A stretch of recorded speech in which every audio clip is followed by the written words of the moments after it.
ভালোবাসার কথা জিজ্ঞাসা করছেন? হ্যাঁ, ভালোবাসা হালাল। না, আপনারা যে ভালোবাসা মনে করছেন সে ভালোবাসা নয়। কারণ ভালোবাসা হালাল যদি সেটা ইসলামের উপরে হয়। স্বামী স্ত্রীর ভালোবাসা নিশ্চয়ই হালাল। কিন্তু আপনারা যে ভালোবাসার মধ্যে আছেন, গার্লফ্রেন্ড এবং বয়ফ্রেন্ডের ভালোবাসা, সেটা হালাল নয়, সেটা পরিপূর্ণ হারাম। আসল ভালোবাসা কাকে বলে জানতে চান? চলেন একটি গল্প আপনাদেরকে জানাই।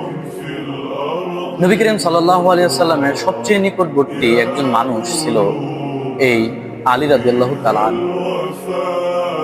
আলী রাদিয়াল্লাহু তাআলা আনহু ছিলেন ওই সময়কার সবচেয়ে শক্তিশালী কয়েকজন মানুষের মধ্যে একজন, যিনি খায়বারের যুদ্ধের মধ্যে রোজা থাকাকালীন যুদ্ধ করেছেন এবং খায়বারের যে বিরাট বড় 100 কেজির চেয়েও বড় একটি দরজা ছিল তাকে শুধুমাত্র এক হাত দ্বারা উঁচু করে তাকে ছুঁড়ে মেরেছেন।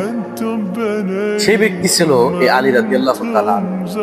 কিন্তু যখন ফাতেমা রাদিয়াল্লাহু তাআলা আনহা তার ইন্তেকাল হয়, তখন এই আলী রাদিয়াল্লাহু তাআলা আনহু ফাতেমা রাদিয়াল্লাহু তাআলা আনহার শরীরকে উঁচা করার সময় বলছেন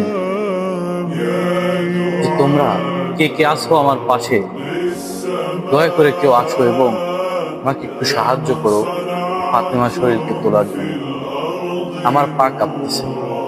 চিন্তা করে দেখেন তো, যে ব্যক্তি 100 কেজিকে রোজা থাকাকালীন এক হাত দিয়ে ছুঁড়ে মারতে পারে, সেই ব্যক্তি পাও কাঁপতেছে শুধুমাত্র তার স্ত্রীর মৃতদেহ উঁচা করতে গিয়ে।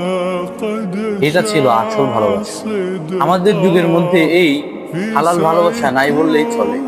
এখন আমাদের কাছে যে ভালোবাসা আছে সেগুলো শুধুমাত্র হলো ইন্টারনেট, ফেসবুকের মধ্যে কিছু গল্প গুজব, যা 3 মাস থেকে 1 বছর টিকে এবং পরের বছর আবার নতুন বাবু শোনা এসে যায়।